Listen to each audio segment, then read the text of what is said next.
నమస్తే నేను మీ కెనడా కోటర్ని. ఈరోజు మనం వీడియోలో తీటా నొటేషన్ అంటే ఏంటో క్లియర్గా చెప్పుకోబోతున్నాం. ఈ వీడియో తర్వాత మీకు డైరెక్ట్గా ఈ కాన్సెప్ట్ అనేది ఇక్కడికి వెళ్ళి కూర్చుంటుంది. ఓకే, నాది గ్యారంటీ.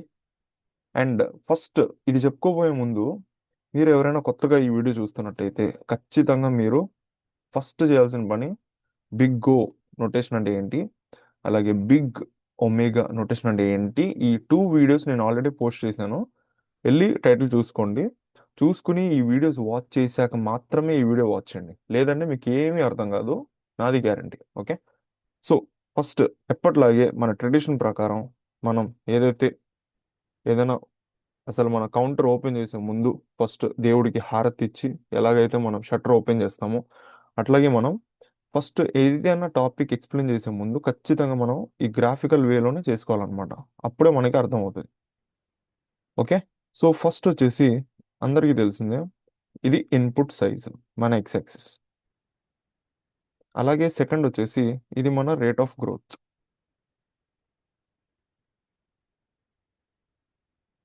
ఓకేనా, ఇది rate of growth. Okay, so ఇప్పుడు ఆ, ఈ టూ వీడియోస్ మీరు వాచ్ చేస్తే బిగ్ గోలో కానీ బిగ్ ఒమేగాలో కానీ నేను గ్రాఫ్స్ గీసాను. ఈ రెండిటికి కూడా ఒక్కొక్క గ్రాఫ్లో నేను టూ కర్వ్స్ మాత్రమే వేశాను. ఫస్ట్ కర్వ్ వచ్చేసి ఎఫ్ ఆఫ్ ఎన్, దీనికి ఒక కర్వ్ ఇట్లా వేసాను. ఓకే, ఒక కర్వ్ గ్రాఫ్లో. అలాగే ఇంకొక కర్వ్ ఏమి వేసాను, g of n, like constant కూడా పెట్టుకుంటే C into g of n, ఇది ఒక కర్వ్ ఇట్లా వేసాను. ఓకే, సో ఈ డయాగ్రామ్లో కూడా మీరు టూ కర్వ్సే చూస్తారు, ఈ డయాగ్రామ్లో కూడా మీరు టూ కర్వ్సే చూస్తారు. కానీ ఈ థీటా నొటేషన్లో మాత్రం మీకు టూ టర్మ్స్ ఉండవు, ఇక్కడ త్రీ టర్మ్స్ ఉంటాయి. ఆ టర్మ్స్ ఏంటివి అంటే C2 into g of n,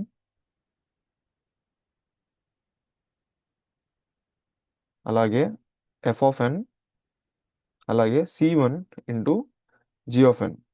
so each టర్మ్కి ఒక కర్వ్ కాబట్టి, సో దీనికి ఒక కర్వ్, దీనికి ఒక కర్వ్, అలాగే దీనికి ఒక కర్వ్, టోటల్ త్రీ కర్వ్స్ వస్తాయి అనమాట. ఓకే, సో మనం వేసుకుందాం. సో ఇదొక కర్వ్. ఓకే, నెక్స్ట్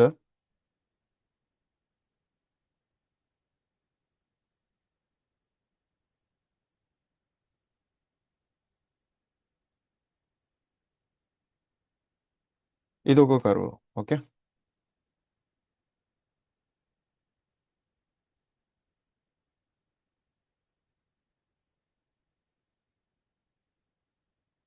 ఇదొక కర్వ్. ఓకే, సో ఈ మూడు కర్వ్స్ మీట్ అవుతున్న ఒకే ఒక పాయింట్ ఏంటి, ఈ పాయింట్. ఓకే, సో ఈ పాయింట్ దగ్గర అంటే రీసెంట్ పాయింట్ తీసుకోవాలి. ఒకవేళ మేబీ ఇక్కడ కూడా మీట్ అయింది అనుకో, అది మనం కన్సిడర్ చేయం. రీసెంట్గా ఎక్కడ మీట్ అయిందో ఆ పాయింట్ దగ్గర తీసుకుని ఒక డాటెడ్ లైన్ వేసుకోండి. ఓకే, ఈ లైన్ని లైక్ ఆ పాయింట్ పేరు వచ్చేసి మనకి ఎన్ నాట్, తెలిసిందే కదా. సో అది కాన్సెప్ట్. ఇప్పుడు ఈ పైన ఉన్న ఈ కర్వ్ని మనం నేమింగ్ చేద్దాం. మన ఈ ఫస్ట్ కర్వ్ పేరు వచ్చేసి ఏంటిది, ఇక్కడ ఏముంది C2 కదా, సో C2 వేసుకోండి, C2 ఇంటూ జీ ఆఫ్ ఎన్. ఆ తర్వాత సెకండ్ ఉన్న కర్వ్ పేరు ఏంటి ఇక్కడ, ఎఫ్ ఆఫ్ ఎన్ కదా, సో ఈ కర్వ్ పేరు వచ్చేసి ఎఫ్ ఆఫ్ ఎన్. అలాగే థర్డ్ వన్ పేరు ఏంటి, C1 into g of n కదా, సో ఇక్కడ వచ్చేసి C1 multiplied by g of n. So మనకి త్రీ కర్వ్స్ ఉన్నాయి, త్రీ టర్మ్స్ ఉన్నాయి, సరిపోయిందా. ఫైన్. ఇప్పుడు అసలు థీటా నొటేషన్ అంటే ఏంటి క్లారిటీగా చెప్పుకుందాం. డోంట్ వరీ, చెప్పుకునే ముందు ఒక్కసారి మీరు ఇదొక్క పాయింట్ అర్థం చేసుకోండి. ఇక్కడ C2 multiplied by g of n అని చెప్పి మనం ఇది పెట్టుకున్నాం కదా, దీన్నే మనం ఏమని పిలుస్తాం అంటే అప్పర్ బౌండ్ అని చెప్పి పిలుస్తాం. ఓకే, ఇది మన అప్పర్ బౌండ్. ఓకే, ఇప్పుడు ఈ C1 multiplied by g of n పెట్టాం కదా, ఇది మన లోవర్ బౌండ్. ఓకేనా, అలాగే ఇప్పుడు ఇక్కడ ఎఫ్ ఆఫ్ ఎన్ ఏదైతే ఉందో ఇది నథింగ్ బట్ మన తీటా అన్నమాట. ఓకే, సో మన తీటా అనేది అప్పర్ బౌండ్కి లోవర్ బౌండ్కి మధ్యలో ఉంటుంది, ఎగ్జాక్ట్లీ మిడిల్లో. ఓకే, ఇప్పుడు ఈ అప్పర్ బౌండ్ అంటే ఏంట్రా అని చెప్పి క్వశ్చన్ అడిగితే ఏం లేదు, సింపుల్. ఈ అప్పర్ బౌండ్నే మనం ఏమని పిలుస్తాం అంటే బిగ్ ఓ అని చెప్పి పిలుస్తాం. ఓకే, నా ప్రీవియస్ వీడియోస్లో నేను ఆల్రెడీ చెప్పాను అప్పర్ బౌండ్ ఎలా క్యాలిక్యులేట్ చేయాలి అని.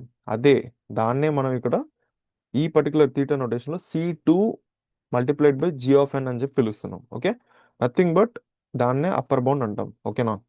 అలాగే లోవర్ బౌండ్ని ఏమని పిలుస్తాము అంటే దీన్నే మనం ఏమని పిలుస్తాం అంటే బిగ్ ఒమేగా అని చెప్పి పిలుస్తాం అనమాట. ఓకే, సో బిగ్ ఒమేగా అన్న లోవర్ బౌండ్ అన్న రెండు ఒకటే. ఈ రెండింటిని మనం C1 multiplied by g of n అని కూడా మ్యాథమెటికల్గా డినోట్ చేయొచ్చు. ఓకేనా? క్లియరా? అలాగే అప్పర్ బౌండ్ అన్న బిగ్ ఓ అన్న కూడా రెండు ఒకటే. ఈ రెండింటిని మనం C2 multiplied by g of n అని చెప్పి డినోట్ చేయొచ్చు మ్యాథమెటికల్గా. ఓకేనా? క్లియరా? ఇప్పుడు తీటా అనేది ఎక్కడ ఉంటుందిరా అంటే ఇది నా అప్పర్ బౌండ్, ఇది నా లోవర్ బౌండ్. ఈ రెండింటికి మధ్యలో ఇక్కడ మిడిల్లో మనకి తీటా అనేది ఉంటుంది. పైనేమో అప్పర్ బౌండ్ ఉంటుంది, కిందేమో లోవర్ బౌండ్ ఉంటుంది. ఈ రెండింటికి మధ్యలో తీటా అనేది ఉంటుంది. క్లియరా? అది కాన్సెప్ట్. సో ఇప్పుడు మీకు కాన్సెప్ట్ అర్థమైంది, అంత బాగానే ఉంది. ఇప్పుడు నేను మీకు కొన్ని కాన్సెప్ట్ చెప్తాను అనమాట, సో దట్ మీకు ఒక క్లారిటీ వస్తుంది. ఓకే, ఎప్పుడైనా మీరు ఇక్కడ ఒకటి గుర్తుపెట్టుకోవాలి. ఓకే, ఒక గుర్తుపెట్టుకోవాల్సింది ఏంటంటే ఒక ఒక ప్రాబ్లం ఇస్తే మీరు దానికి ఫస్ట్ వచ్చేసి బిగ్ ఓ అనేది క్యాల్కులేట్ చేశారు.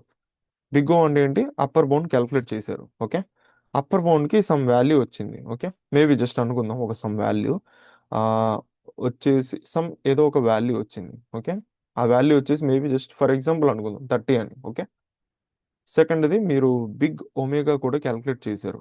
బిగ్ ఒమేగా దీని వాల్యూ కూడా 30 వచ్చింది. అంటే ఏంటి మీనింగ్? దీని రేట్ ఆఫ్ గ్రోత్ వచ్చేసి 30 వచ్చింది, దీని రేట్ ఆఫ్ గ్రోత్ కూడా మీకు 30 వచ్చింది. ఓకేనా?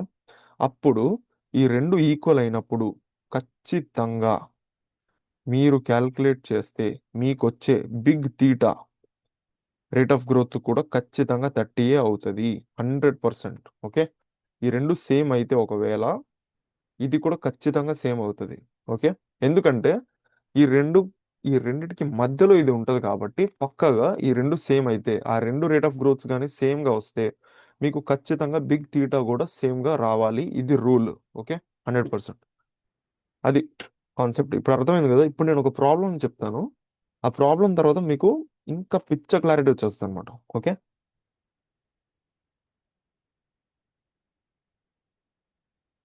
సో ఓకే,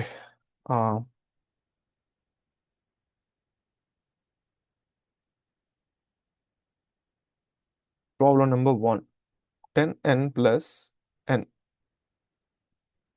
ఇది మన ప్రాబ్లం అనమాట. సో ఇప్పుడు దీనిలో మనం ఏం కనుక్కోవాలరా అంటే మనం ఏం లేదు, సింపుల్గా మూడు కనుక్కోవాలి, మూడు విషయాలు. ఫస్ట్ది వచ్చేసి బిగ్ ఓ అంటే అప్పర్ బౌండ్. అలాగే సెకండ్ది వచ్చేసి బిగ్ ఒమేగా అంటే లోవర్ బౌండ్. నెక్స్ట్ వచ్చేసి బిగ్ తీటా అంటే ఆ మిడిల్లో ఉండేది ఆ బౌండ్ అనమాట. ఓకే, సో ఈ మూడు కనుక్కుంటే మనకి ఈ ప్రాబ్లం సాల్వ్ అయిపోద్ది. Okay, first upper bound calculate చేయాలంటే ఏంటి? బిగ్ ఓ క్యాలిక్యులేట్ చేయాలంటే నేను చెప్పింది ఏంటిది కండిషన్? ఇది మొత్తం ఎఫ్ ఆఫ్ ఎన్ అని చెప్పి మనం అనుకోవాలి. ఎఫ్ ఆఫ్ ఎన్ అంటే ఏంటి? ఇదే కదా, 10n plus n is equal to నేను ఎఫ్ ఆఫ్ ఎన్ అని చెప్పి అనుకోవాలి. ఇచ్చిన గివెన్ ప్రాబ్లమ్ని ఎఫ్ ఆఫ్ ఎన్ అనుకోవాలి. ఓకే, ఇప్పుడు బిగ్ ఓ క్యాలిక్యులేట్ చేయాలంటే మీకున్న కండిషన్ ఏంటి? F of n should definitely be less than or equal to c multiplied by g of n. ఇది కదా మనకున్న కాన్సెప్ట్. ఇది మనం ప్రూవ్ చేయాలి.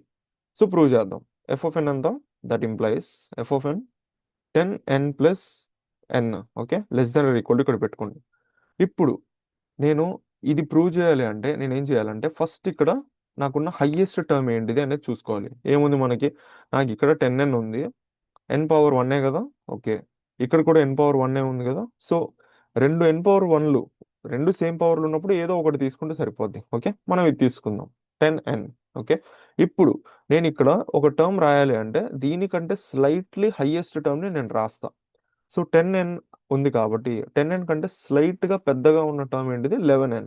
కాబట్టి నేను 11n అని చెప్పి రాసుకుంటున్నాను. ఓకే, సో ఫైనలీ ఇప్పుడు మన మన దగ్గర ఎల్హెచ్ఎస్లోకి వచ్చేసరికి అంటే లెఫ్ట్ సైడ్లోకి వచ్చేసరికి 10n ప్లస్ ఎన్ ఉంది, రైట్ సైడ్లోకి వచ్చేసరికి మనకి 11n ఉంది. ఓకే, ఇప్పుడు ఈ కండిషన్ కరెక్టా కాదా అనేది మనం చెక్ చేయాలి. అంటే ఏంటి? ఈ వాల్యూ మొత్తం క్యాలిక్యులేట్ చేస్తే that should be less than are it should B equal to this particular value అయి ఉండాలి. ఓకేనా? అప్పుడు నేను ఏం చేయాలి? ఎన్ వాల్యూ ప్లేస్లో ఏదో ఒకటి సబ్స్టిట్యూట్ చేసుకుని మనం చెక్ చేసుకోవాలి. ఏం వాల్యూ సబ్స్టిట్యూట్ చేస్తారు? మీకు ఎన్ వాల్యూ ఎంతో తెలియదు కాబట్టి ఫస్ట్ నుంచి మీరు సబ్స్టిట్యూట్ చేసుకుంటూ వచ్చేయాలి. సో ఎన్ ఈక్వల్ టు 1 తీసుకోండి. That is equal to 10 plus n value 1 కదా, సో అది equal to 10 plus 1 is 11. Next 11n కాబట్టి 11 ఇంటూ 1 కాబట్టి so total value is equal to 11. Okay, so ఇప్పుడు ఈ కండిషన్ వర్కౌట్ అయిందా లేదా అనేది జస్ట్ చెక్ చేసుకోండి. Okay,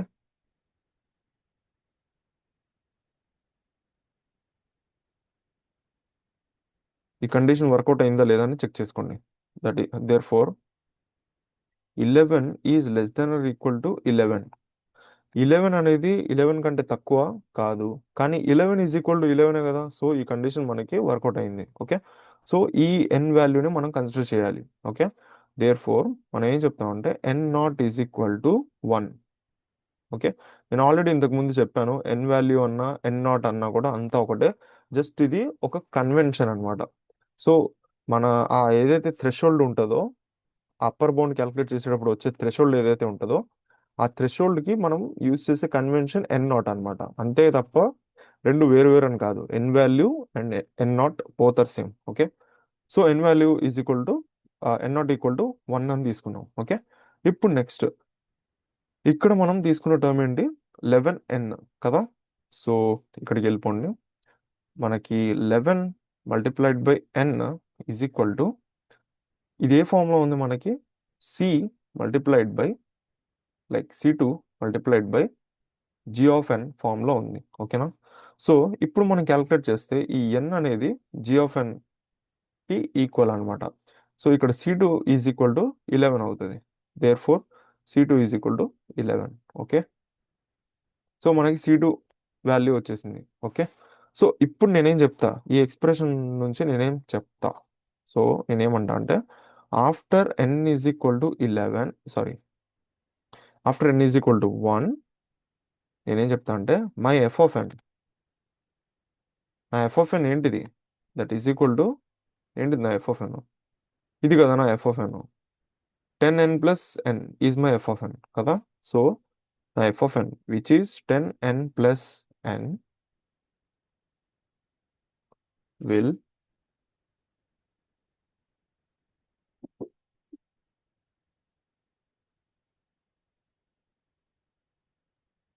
will never be greater than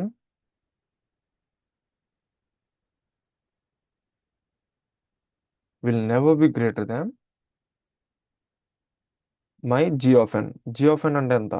g of n is equal to 11n, అంతే కదా.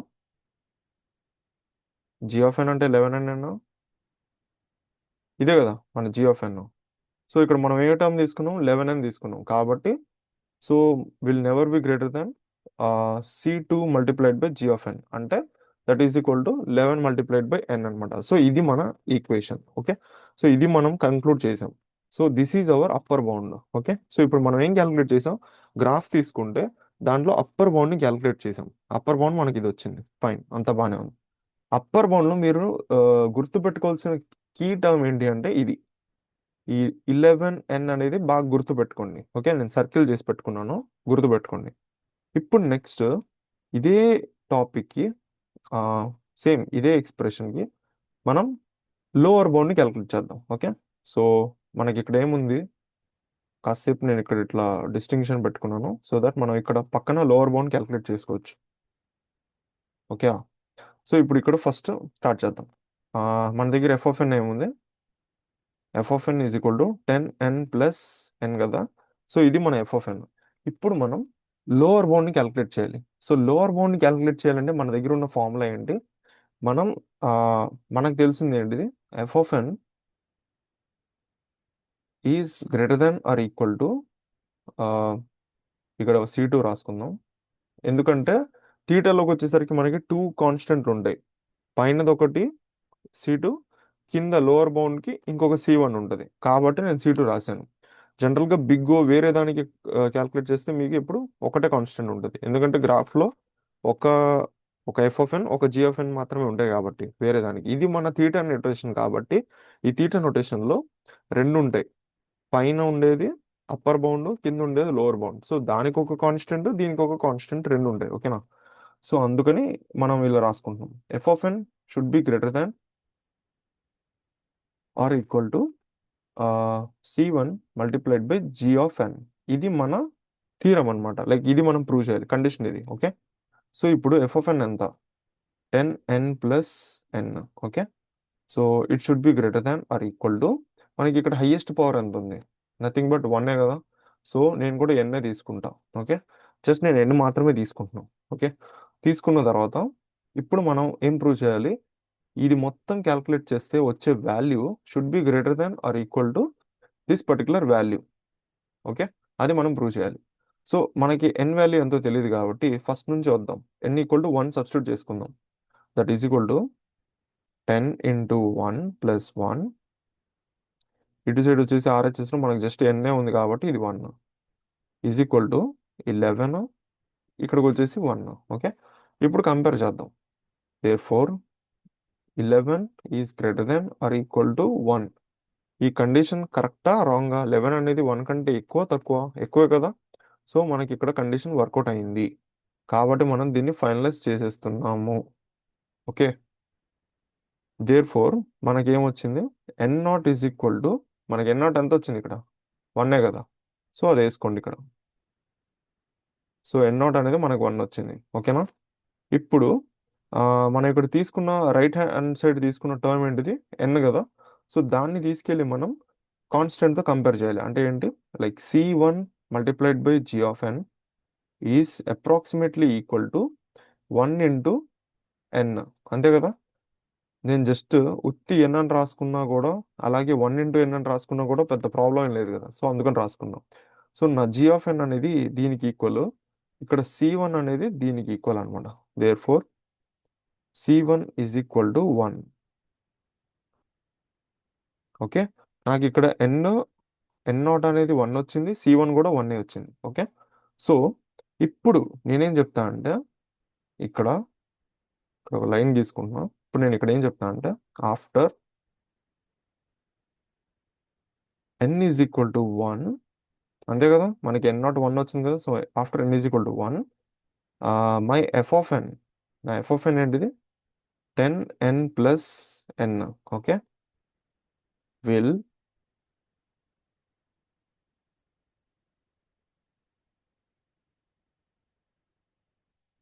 Never be greater than my g of n. Oh sorry, will never be కాదు, ఇక్కడ యాక్చువల్లీ సారీ నేను upper bound రాశాను. Will always be, will always be greater than, నేను confuse అయ్యి ఇదే మళ్ళీ ఇక్కడ రాస్తాను అనమాట సేమ్. ఓకే, ఇక్కడ ఏంటిది, విల్ నెవర్ బి గ్రేటర్ దాన్, ఎందుకంటే టాప్ ఏదైతే ఉంటుందో అది జీ ఆఫ్ ఎన్ అప్పర్ బౌండ్లో. ఈ మన ఎఫ్ ఆఫ్ ఎన్ అనేది ఎంత ట్రై చేసుకున్నా జీ ఆఫ్ ఎన్ వరకు రీచ్ అవుతుంది కానీ అది దాటి వెళ్ళలేదు. అదే మనం ఇక్కడ రాసాం. ఓకేనా, అర్థమైందా? ఇప్పుడు మనం లోవర్ బౌండ్కి వస్తున్నాం. అంటే ఏంటి, మన ఎఫ్ ఆఫ్ ఎన్ అనేది మిడిల్లో ఉంటుంది కదా, ఇక్కడ ఉంటుంది. ఓకే, మన జీ ఆఫ్ ఎన్ అనేది కింద ఉంటుంది. మన ఎఫ్ ఆఫ్ ఎన్ ఎంత ట్రై చేసుకున్నా మ్యాక్సిమం ఇక్కడ వరకు వెళ్ళి పడుతుంది, లైక్ జీ ఆఫ్ ఎన్కి సమానం అవుతుంది. కానీ జీ ఆఫ్ ఎన్ని దాటి ఇంకా కిందకి వెళ్ళలేదు అని మనం చెప్పాలి. సో మనం ఏం చెప్పాలంటే, will always be, f of n అనేది will always be greater than C1 multiplied by g of n. That is equal to, మన టర్మ్ ఎంత ఇక్కడ, మనం ఏం తీసుకున్నాం, జస్ట్ ఎన్ తీసుకున్నాం, అంతేనా. సో 1 ఇంటూ ఎన్ అనేది మనం తీసుకోవాలి. సో ఇక్కడ ఈ టర్మ్ని గుర్తుపెట్టుకుని అన్న, అర్థమైందా? ఇప్పుడు ఇక్కడ ఈ టర్మ్ని గుర్తుపెట్టుకోవాలి మీరు. ఓకే, సో ఇప్పుడు మీకు అర్థమైంది కదా. ఇప్పుడు రాసుకోండి. ఫస్ట్ మీరేం రాసుకోవాలి, C1ని రాసుకోవాలి. C1. ఓకే, C1 టర్మ్ ఏంటిది, మన ఇదే కదా, C1 into g of n అంటే 1n కదా. సో నేనేమి రాస్తా అంటే n is less than or equal to నా f of n less than or equal to my 11n అని చెప్పి రాసుకుంటా. ఓకే, నా ఎఫ్ ఆఫ్ ఎన్ని ఏంటిది, నా ఎఫ్ ఆఫ్ ఎన్ అంటే ఏంటి, ఏమని చెప్పా ఎఫ్ ఆఫ్ ఎన్ అంటే, f of n is nothing but 10n plus n అనమాట. సో ఇదే నా ఎఫ్ ఆఫ్ ఎన్ కదా. సో అదే అక్కడ మనం రీప్లేస్ చేసుకుందాం, just substitute. So therefore n is less than or equal to f of n ప్లేస్లో 10n plus n less than or equal to 11n, అంతే కదా. ఎన్ ప్లేస్లో మీరు 1 సబ్స్టిట్యూట్ చేసుకుని చూసుకోండి కావాలంటే. 1 సబ్స్టిట్యూట్ చేస్తే ఏమొస్తుంది, 1 less than or equal to 10 into 1 that is 10 plus 1 ఎంత, less 11 is less than or equal to 11 ఇంటూ 1 దట్ ఈస్ 11. సో చూసుకోండి, మీకు 1 అనేది 11 కంటే తక్కువ ఎక్కువ, తక్కువే కదా. సో ఈ కండిషన్ అనేది మనకి సాటిస్ఫై అవుతుంది. ఓకే, ఇప్పుడు 11 అనేది 11కి ఎయిదర్ తక్కువైనా అయి ఉండాలి లేదా ఈక్వల్ అయినా అయి ఉండాలి. తక్కువ కాదు కానీ ఈక్వలే కదా. సో ఈ కండిషన్ కూడా సాటిస్ఫై అవుతుంది. సో ఓవరాల్గా మనకి టోటల్ కండిషన్ సాటిస్ఫై అయిందా లేదా, అయింది కదా. సో మన కండిషన్ ఇదే అనమాట. సో తీటాని మనం క్యాల్కులేట్ చేస్తున్నాం అంటే ఏంటి, ఈ కండిషన్ మనం ప్రూవ్ చేస్తున్నాం అని చెప్పి మీనింగ్. ఓకే, ఈ కండిషన్ మనం ప్రూవ్ చేయగలిగాం అంటే తీటాని క్యాల్కులేట్ చేసినట్టే. ఓకే, సో మనం ఏం చెప్తున్నాం, ఇది మన లోవర్ బౌండ్, ఇది మన అప్పర్ బౌండ్. ఓకే, ఈ మిడిల్లో ఉన్న ఈ పార్ట్ అంతా ఏదైతే ఉందో this is nothing but our theta. సరిపోయిందా, అప్పర్ బౌండ్ లోవర్ బౌండ్ మధ్యలో ఉండేది తీటా. ఓకే, క్లారిటీ వచ్చిందా. సో అది కాన్సెప్ట్, ఇదనమాట పరిస్థితి. సో దీంతో మనకి ఏం అర్థమైంది అంటే తీటాని ఎలా క్యాల్కులేట్ చేయాలో అర్థమైంది. Okay fine, okay perfect. ఇప్పుడు మీకు ఇంకొక ఎగ్జాంపుల్ చెప్పాలి.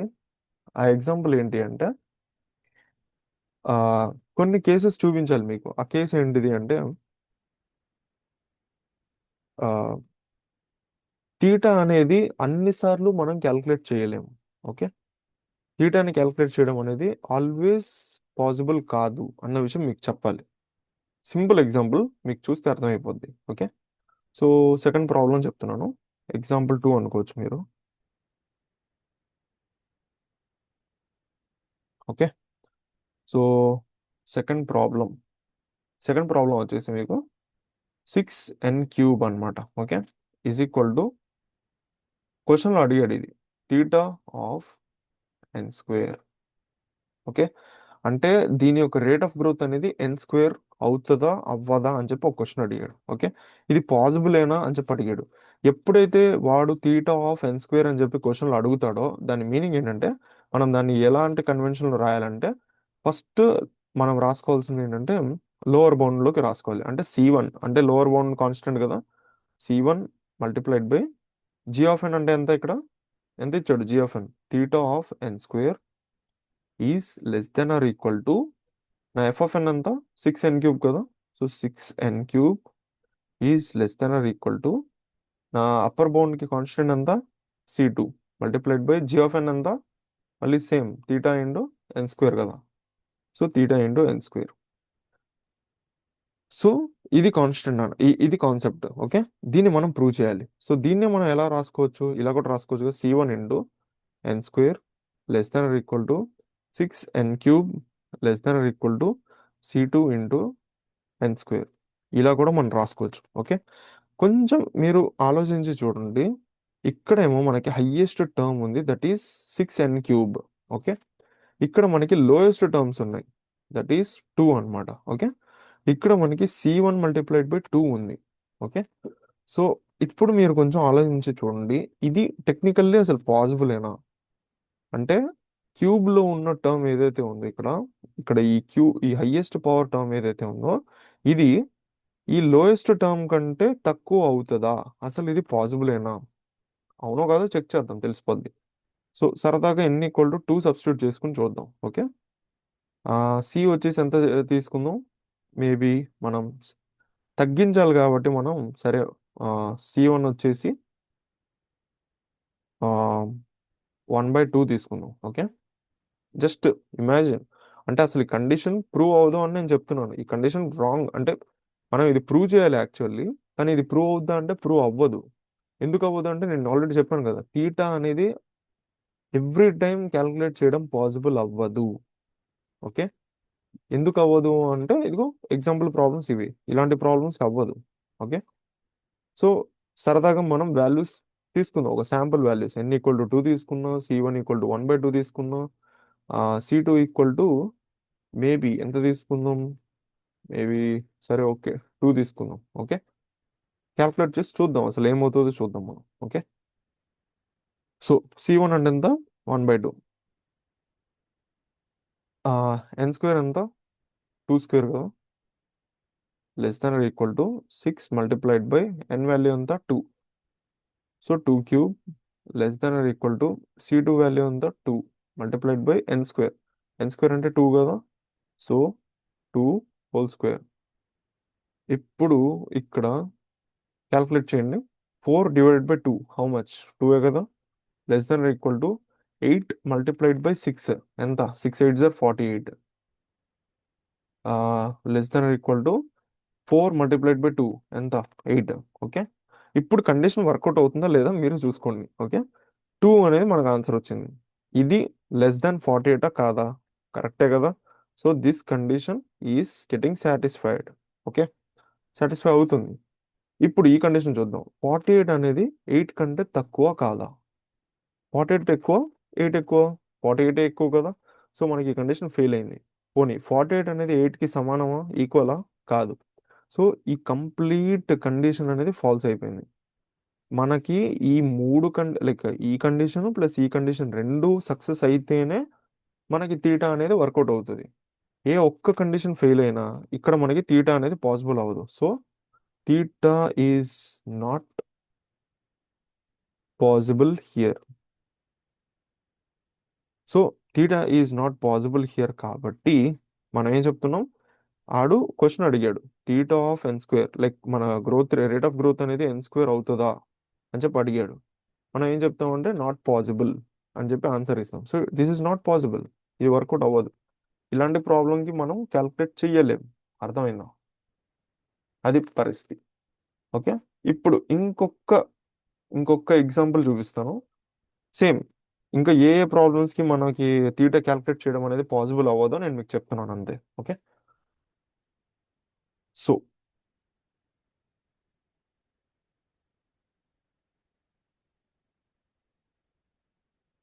ఓకే, సో థర్డ్ ప్రాబ్లం తీసుకుందాం. థర్డ్ ప్రాబ్లం వచ్చేసి n = θ(n²). మళ్ళీ అడుగుతున్నాడు θ(n²) అవుతుందా, కుదరదా, పాసిబుల్ ఆర్ నాట్ అని అడుగుతున్నాడు. సో మనం దీనికి ఏం చేయొచ్చు, సింపుల్గా వాడు ఎప్పుడైతే n² అన్నాడో మనం దాన్ని ఈ నోటేషన్లో రాసుకోవాలి. c1 × n² మన f(n) ఎంత, ఇది కదా, సో n మన g(n) ఎంత, ఇది కదా, సో c2 × n². అంతేనా. తీటా క్యాల్కులేట్ చేయాలంటే మనం రాసుకోవాల్సిన నోటేషన్ ఇది. ఓకే, ఇప్పుడు సరదాగా లైక్ ఎన్ వాల్యూ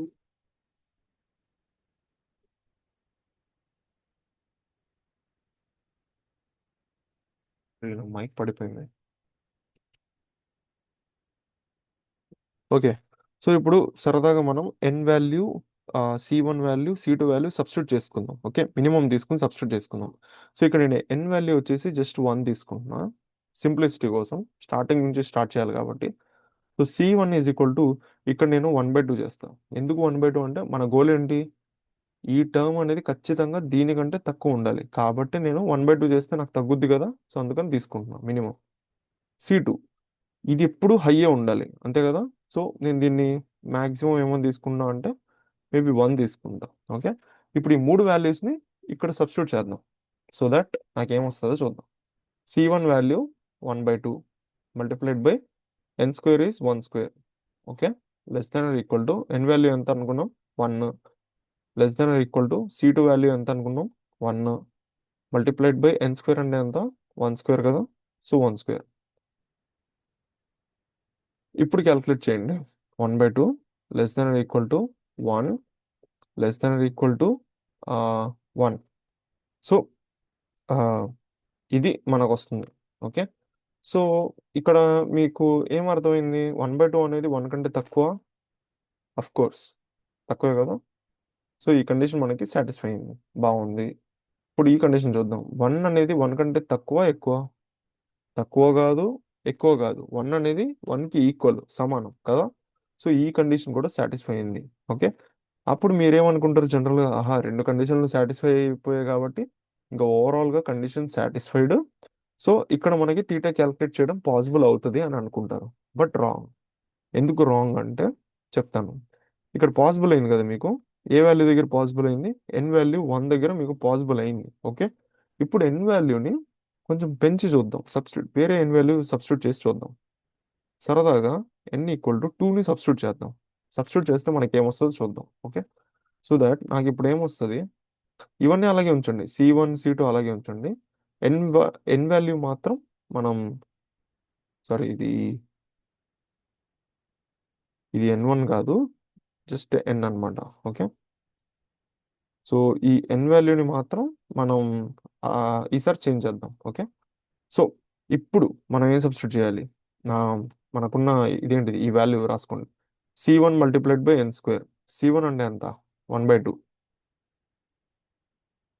N² అంటే ఎంత? 2². Less than equal to N. Less than equal to N value ఎంత? 2 కదా, రాసుకోండి. Less than equal to C2 value ఎంత? మళ్ళీ 1, రాసుకోండి. మల్టిప్లైడ్ బై ఎంత? N². N² అంటే ఎంత ఈసారి? 2² కదా, రాసుకోండి. సో దీన్ని క్యాలిక్యులేట్ చేద్దాం. దట్ ఇంప్లైస్ మనకి 4/2 వచ్చింది. 4/2 ఎంత? 2 కదా. Less than equal to 2. Less than equal to 2 2 జర్ 4. Okay. So మనకి ఈ ఇది వచ్చింది. ఇప్పుడు మనం వర్కౌట్ అవుతుందా లేదా అనేది చూద్దాం. ఓకే. ఎంత? 2 is less than equal to 2. Condition satisfy అవుతుందా? 2 అనేది 2కి ఈక్వలే కదా. So perfect. ఇప్పుడు ఇది చూడండి. 2 అనేది 4కి ఈక్వలా? కాదు, లెస్ దెనే కదా. సో ఇది కూడా కండిషన్ సాటిస్ఫై అవుతుంది. మీరు అనుకుంటారు రెండు కండిషన్ సాటిస్ఫై అయ్యాయి కదా, సో ఓవరాల్గా కూడా కండిషన్ సాటిస్ఫైడ్ కాబట్టి తీటా పాసిబుల్ అని అనుకుంటారు. బట్ అప్పుడే కంగారు పడద్దు. ఈసారి n = 4ని సబ్స్టిట్యూట్ చేయండి. సో n = 4ని సబ్స్టిట్యూట్ చేద్దాం. C1 C2 అలాగే ఉంచండి. సో మనకి ఏమొస్తుంది ఇక్కడ? C1 వాల్యూ వచ్చేసి 1/2 ఇంటూ N². N² అంటే 4² less than equal to n. So less than equal to మనకి ఎన్ వాల్యూ ఎంత? 4 కదా. Less than equal to C2 value 1 multiplied by N² అంటే 4². ఓకే. ఇప్పుడు ఇది క్యాలిక్యులేట్ చేద్దాం. సో టోటల్ ఎంత? టోటల్ వచ్చేసి మనకి 4 4 16/2 less than equal to 4 less than equal to 4 4 16. Okay. So ఇప్పుడు ఇది చూద్దాం. మనకి 8 వచ్చింది. లెస్ దెన్ ఈక్వల్ టు 4 అంట. Less than equal to 16. ఇప్పుడు ఒకసారి చెక్ చేసి చూడండి. 8 అనేది 4 కంటే ఎక్కువ తక్కువ? 4 కంటే ఖచ్చితంగా 8 అనేది ఎక్కువే కదా. సో ఈ కండిషన్ మనకి ఇక్కడే ఫాల్స్ అయిపోయింది. ఓకే. ఇప్పుడు ఈ కండిషన్ చెక్ చేసి చూడండి. 4 అనేది 16 కంటే ఎక్కువ తక్కువ? అఫ్ కోర్స్ తక్కువే, కాబట్టి ఈ కండిషన్ వర్కౌట్ అయింది. సో ఓవరాల్ కండిషన్ వర్కౌట్ అయినట్ట, ఫెయిల్ అయినట్ట? ఒక్కటి ఫెయిల్ అయినా కూడా మనకి ఓవరాల్ కండిషన్ వచ్చేసి ఫెయిల్ అయినట్టే. సో దాని మీనింగ్ ఏంటంటే ఇక్కడ ఎన్ వాల్యూ ఈక్వల్ టు 1 వచ్చినప్పుడు మనకి ఈ రెండు కండిషన్లు సాటిస్ఫై అవుతున్నాయి. కాబట్టి మనం అనవసరంగా కంగారు పడి ఇక్కడ తీటా వర్కౌట్ అవుతుంది అని చెప్పి అనుకోకూడదు. n = 2కి చెక్ చేయండి. వర్కౌట్ అయిందా? అఫ్ కోర్స్ అవుతుంది, బాగానే ఉంది. ఓకే. Okay, fine. ఇప్పుడు n = 4కి చెక్ చేయండి. అవుతుందా? అవ్వట్లేదు. ఒక్కసారి తీటా వర్కౌట్ అవ్వాలంటే ఆ మినిమం వాల్యూ ఏదైతే ఉందో n = 1 కానీ 2 కానీ ఏదైతే ఉందో ఆ వాల్యూ నుంచి ఇక అదంతే, అది అన్నిటికీ కండిషన్స్ వర్కౌట్ అవ్వాలి. అన్నిటికీ, లైక్ అన్నిసార్లు ఆ కండిషన్స్ వర్కౌట్ అవ్వాలి. ఏ ఒక్కసారి దానికి ఫెయిల్ అయినా అక్కడ తీటా పాసిబుల్ అవ్వదు. సో ఇక్కడ మనం ఏమని చెప్తాం? వాడు క్వశ్చన్లో ఏమడిగాడు సరిగ్గా చూడండి. తీటా ఆఫ్ N² ఈ గ్రోత్ ఆఫ్ రేట్ ఈ పర్టికులర్ ఎక్స్ప్రెషన్ కి పాసిబుల్ ఏనా అని అడిగాడు. మనం ఏమని రాయాలి? It is not possible.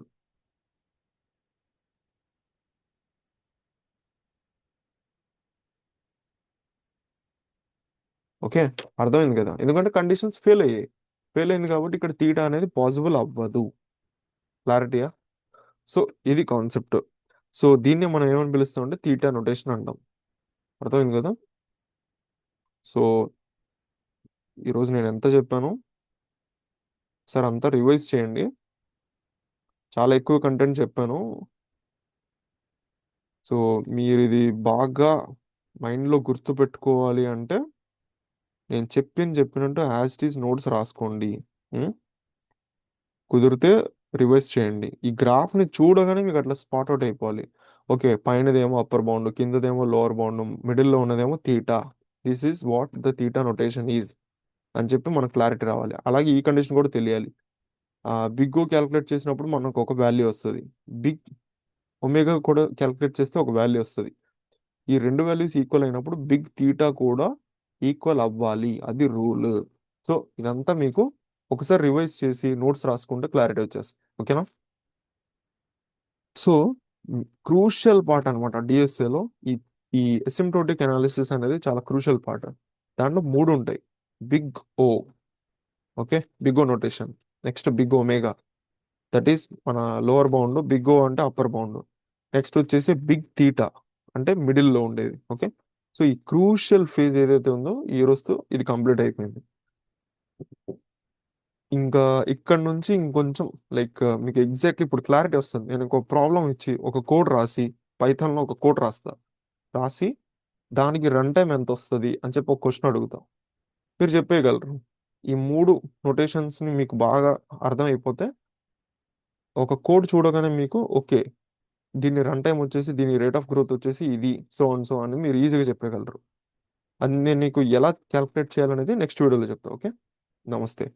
And video మీకు ఖచ్చితంగా నచ్చితే పక్కాగా లైక్ చేయండి కన్ఫామ్గా.